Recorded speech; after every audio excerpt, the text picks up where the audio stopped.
Hey, hey, hey, good morning, everybody. What's going on? Jen here. Welcome, welcome, welcome. It was a really, really late night for me, so I have lots of notes. So we're gonna be talking about some good stuff here, though, for sure. How's everybody doing? Thanks for the hearts. It's early. Oh gosh, it's early for me, but it's good. You guys got me out of bed. You inspired me. Thanks for the hearts. Thanks for jumping on. What's going on? Where's everybody tuning in from? Good morning, Mike. Thank you guys for joining. Today we're going to be talking about law number 11, and it's the law of the inner circle. What's going on, Waxman? Temecula, awesome, awesome. We're pretty close, friend. So the law of the inner circle. So, me and a few of my business partners, Josh Waxman, Shannon Hoffman-Nelson, we've been reading John C. Maxwell's book, The 21 Irrefutable Laws of Leadership. And today we're going over law number 11, which is the law of the inner circle. So, awesome. We have a good amount of people on. So, this is a pretty cool chapter. Obviously you need to have some strong people you surround yourself with. If you're going to be a good leader, you got to find people that are going to bring out the best in you to help you be a strong leader. So as we all know, a leader does not achieve success alone and on his own merits. A leader definitely depends on his core team to achieve great things together. Without a good team, the opportunity to, perform at high levels and produce consistency does not exist. Listen to my daughter. So, the law of the inner circle, really dictates that a leader's potential comes from those that are closest to him, which is going to be your team. That's who you surround yourself with on a daily basis. So, the thing about it is that are you going to be able to excel in all 21 laws of leadership? This is a question John asks, and no, it's nearly impossible. The possibility of, mastering all the disciplines required for successes, it really probably can't be done. Let's just be optimistic here and say maybe, but oh, you're awesome, Shannon, you rock. So, as a result, the importance of teamwork is just really important. You have to make sure you have strong leaders, people that bring out the best in you, people that are going to really help you shine as a leader, and also you're going to, balance them out as well. Leaders really do find success in teams and assume the responsibility to, help every team member find success in that team. So the way to effectively do that is to expend the effort to find suitable team members, then nurture them to bring out the best in them. Earlier in these chapters, John talks about the fact that it takes time. Some people, leadership comes naturally, and others, they really, what's going on, friend? Some people, it's a natural thing to become a great leader. Others, they do have to work at it. So, effective leader really does mentor the team and enables accomplishing great things together, for sure.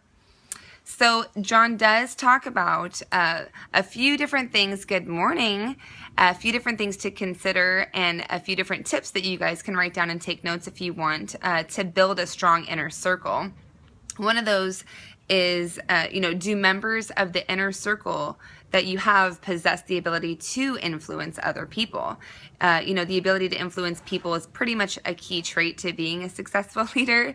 When your inner circle consists of people that influence others, your own influence multiplies. So you want to make sure that people are really, influencing other people. It's really, really important in leadership. Exactly. Surround yourself with people that are where you want to be in life. Yes, one thing, your network is going to be your net worth. So, right, Waxman? So, you want to make sure who you're surrounding yourself with is going to really, it's going to impact your future. It's going to influence, if you think about it, if you look at people who have struggles, who have hardships, people who are, wealthy and successful, that's, they didn't get that way of surrounding themselves by the opposite type of crowd. So The second thing, do members of the inner circle possess complementary talents and skills? We tend to attract people like ourselves. Attracting people that complement your personal weaknesses really takes awareness. So you want to make sure you're intentionally bringing people into your inner circle that will, complement the things that you're not necessarily good at. You have to, and that's why it's so good to dissect and understand your strengths, your weaknesses, and evaluate them. That was in a previous chapter. You want to really evaluate your weaknesses so you know who to focus on that has that as a strength. Because again, you're not going to, necessarily be able to perfect every law in leadership. So do members of the inner circle possess a strategic mindset? Do they hold a strategic position in the organization? While the leverage received from, a position is beneficial, not all leaders necessarily possess an inner circle with people in position, but, a strategic mindset that, really those that, possess a strategic mindset look beyond today and consider today's actions on the future, state where it's currently at. So you just want to make sure, people come in with a strategy, basically, and hold that mindset and know that they have to attack with it. Thanks for the hearts again, guys. You guys are awesome. Do members of the inner circle add value to you, other team members, and the organization? You always want to lead with value. Value is so key in this industry. People either add or multiply value, or they can even divide and subtract it. Awesome. I'm glad you're getting some value out of it. Thank you so much. If you guys are really getting some value, we love hearts. So thank you so much. So, you can either add and multiply value or divide and subtract value. People with negative attitudes, they detract from your ability to lead. Here's the thing. You're always going to have a 30-40-30 breakdown in your organization. People who are awesome rock stars know what they're doing. You don't really have to, spoon feed them too much. There's going to be people that are dying to be into your industry. They are not really sure. They're new to the organization, but they really need guidance. That's going to be your 40% that really need guidance. Then there's going to be your bottom 30 who whine, nag, complain, blame everybody else. They're negative. And those people typically will suck up all your time. So you really got to learn to detect who those people are. I hope you guys can see me okay, because I feel like I was getting frozen there for a second. So you really want to detect who those people are and know that you need to focus on your middle 40%. That's something that's really, really important.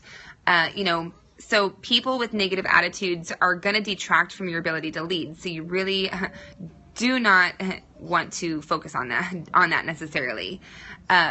People with differing thoughts and opinions, may fall into a negative category, but, just because they have it's different to have a different opinion versus being negative. That's something that you can talk about.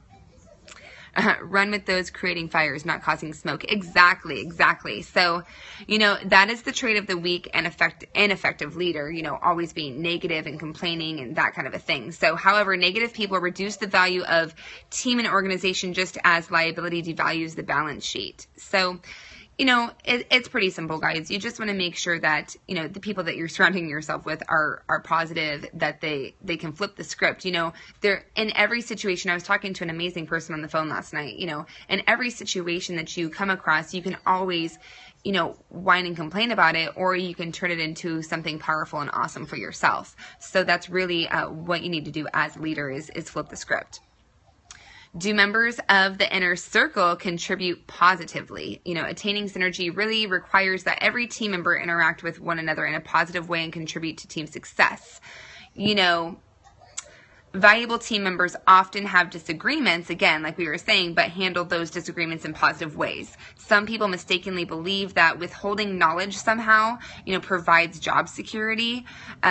which is not the case. You know, anytime you can provide value to anybody, regardless of whether they're in your organization, regardless of whether, you know, they're building a traditional business and they're not really going to be a part of what you're doing, you always want to provide value. You want to come across as a knowledgeable person because you never know when they're going to jump on the boat with you. Sharing knowledge and expertise really builds teams and provides the ability to pursue new challenges and opportunities. Unfortunately, you know, I've actually witnessed those that have really held on so tightly to existing knowledge and skills only to find themselves with knowledge and skills no longer valuable in a changed environment. So because especially in network marketing, things are always changing. Social media is always changing. So the more you can imply and provide that value and keep up to date and show people that you're current, you know, that's really going to shed a light on you as a leader. You know, members of an inner circle need to really exhibit excellence, maturity, and good character in all aspects of their lives. You know, when you focus too much effort on working to improve the lowest performing people, underperformers tend to display poor attitudes and unwillingness to pursue new challenges, or an unwillingness to embrace challenge. You know, that's something that you really want to detect with your team and make sure you know who your runners are going to be, who the people are that are just going to really kind of weigh things down and learn to help them grow, you know, at the needed pace. So, and yeah, thank you guys for the hearts. You know, I love it. They're so pretty right now with the pink and purple. Building the inner circle takes time and effort. Everything in this industry takes time and effort. So I hope that you all have patience. If you don't, that's something else you need to develop. Many fail to make the investment and pay the price, you know, and they pay the price of mediocrity. You know, that's something Ray Higdon talks about. Invest, learn, and teach. You got to invest into yourself, into building knowledge, into learning about your industry, into, you know, perfecting your trade, whatever it may be. You know, you end up paying for it in the long run. It costs you more than it would have to buy, you know, the training that you needed, to pay for the coaching that you needed. So you really want to make that investment into yourself. And know that you're worth it. Your leadership potential, you know, really relies on your inner circle. So developing your team deserves your attention and effort. And just, you know, guys, it's really simple. You want to just make sure you're bringing, again, those people in that are going to have a positive impact on, you know, what you're doing, where you're traveling to, your destination. Are they going to help you get there? You know, that's what this has all been about in this book. You know, improving your capacity to accomplish more and increasing your leadership potential really requires that you continually focus on your personal development.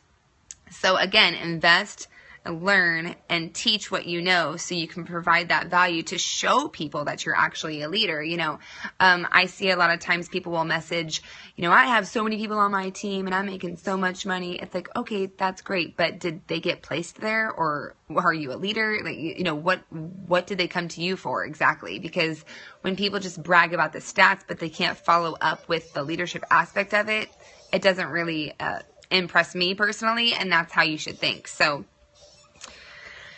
you guys, what do you think? Does this all make sense? Are these good points? Yeah? Love it? I really enjoyed this chapter,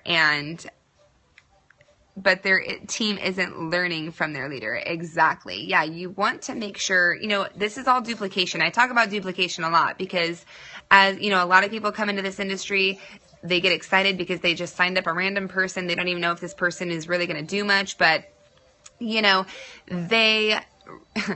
once they get them into the system, they're like, yeah, I did it. And now they think that they're done. It's like, no, now the work begins. Now you got to show them and develop them and teach them how to be successful in this industry, because more than likely they're new to the industry.